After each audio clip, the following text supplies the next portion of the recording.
Hello students, in today's class we are going to understand naming of ionic compound. So whenever we heard, let's say the name is sodium sulfate, so whether the formula is going to be Na2SO4 or NaSO4, this always puzzles कि कौन सा वाला सही है और कौन सा गलत है. So student, today we are going to understand कि this name is correct and this is going to be wrong. This formula is going to be wrong. I'll give you one more example. अगर कहीं पे लिखा है calcium phosphate,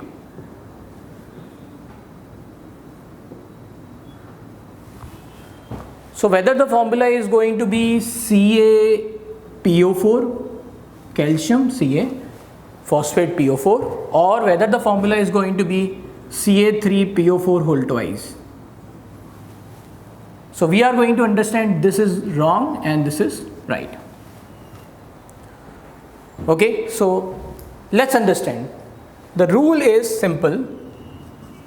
Rule for writing names of ionic compound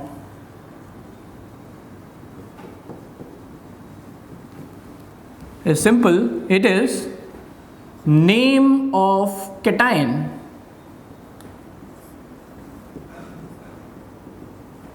followed by name of anion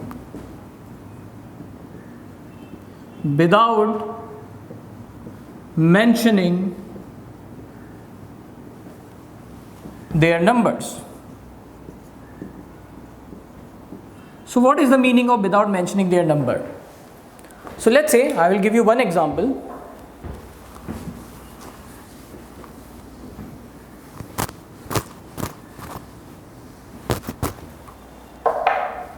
Let's say if somewhere it is written as CaCl2, एक ionic compound है. So whether the name is going to be calcium dichloride or the name is going to be calcium chloride. So right answer is calcium chloride. So this is what I want to highlight, that we don't need to mention the number of anion. You can see though two chlorines are over here. So we don't need to write di over here. Similarly, I will write one more example. अगर कहीं पे लिखा है Na2SO4, so whether the name is going to be disodium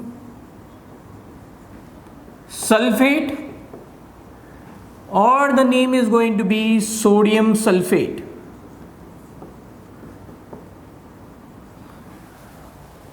So student, I think आपने figure out कर लिया होगा. This is going to be wrong and this is right because we don't need to write the number di. We can see over here 2 sodium is given. Okay, so the rule is very simple. Name of cation plus name of anion. So how we are going to write this number? So this is based on crisscross method. How we are going to come to know? Over here we are going to need 2 sodium and we are going to need 1 sulfate ion.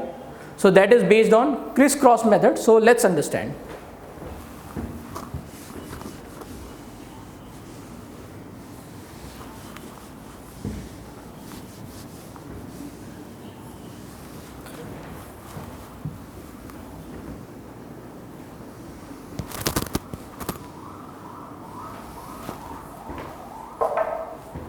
So whenever any name is written, let's say name of ionic compound, ionic salt is given, what we need to do is we need to check what are the cation and anions are. Okay, so let's say one example is Ca3PO4 whole twice. This is calcium phosphate.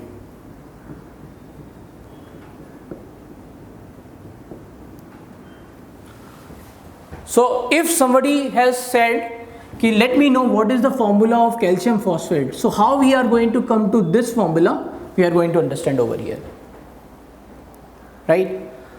So let's see what is written over here. Calcium, so we are going to write Ca. Now you must know calcium is the second group element in S block. So its valency is 2. So you need to write 2 over here. Means calcium exists as Ca2 plus as a ion. Now you need to know what is phosphate. Phosphate is coming from phosphoric acid. It is coming from phosphoric acid, S3PO4. That is phosphoric acid. Names of acid we have already covered in another class. So if somebody is getting confused how we come to know, you have to watch names of acid lecture. Okay.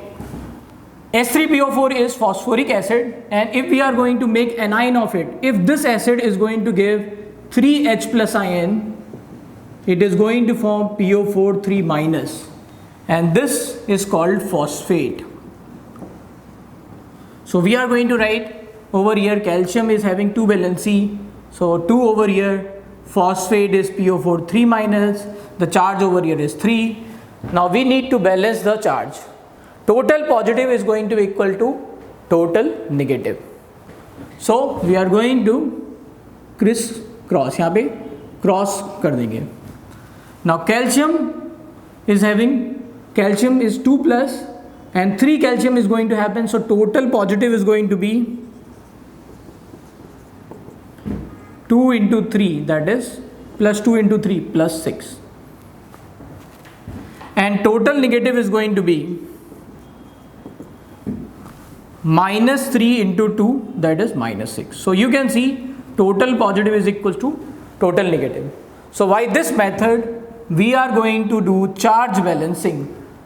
So now you know the importance of this crisscross method, because we need to know a neutral molecule over here.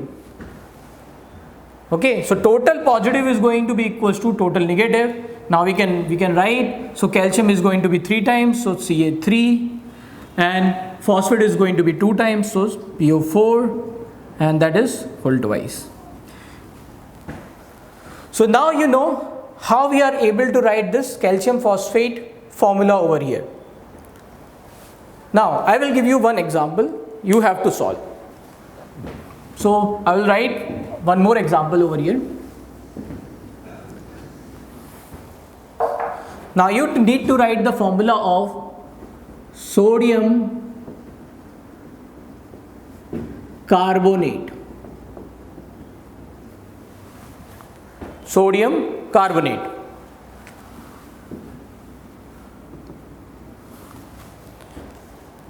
Okay. So let's see the solution over here, how we are going to write formula of sodium carbonate. So since we know sodium is Na, the charge on sodium is +1, right? So this is Na plus, we don't need to write +1 over here, we can simply write plus. And carbonate is, so valency over here is 1, sodium valency 1. Carbonate is CO3 2 minus. So total charge over here 2 minus. So 2 over here. The valency is 2. We are writing valency over here. Now we need to balance the total charge. Total positive is going to be 2 plus, total negative is 2 minus, so total is balanced. 2 plus 2 minus, that is neutral. So the formula is going to be Na2CO3.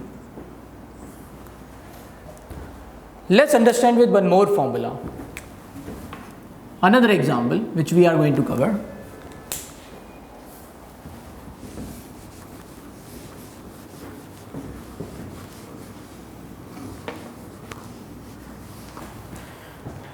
So if somewhere it is written as barium nitride,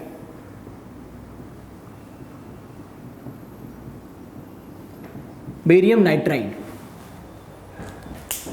Now how we are going to write? What is the formula of barium nitride? So barium being second group, so Ba2 plus, valency over here is 2. Nitride is coming from nitrogen, so that is N3 minus. So the valency is 3. Now we are going to balance total positive and total negative. So that's why this is going to be Ba3 and twice. So Ba3 and 2.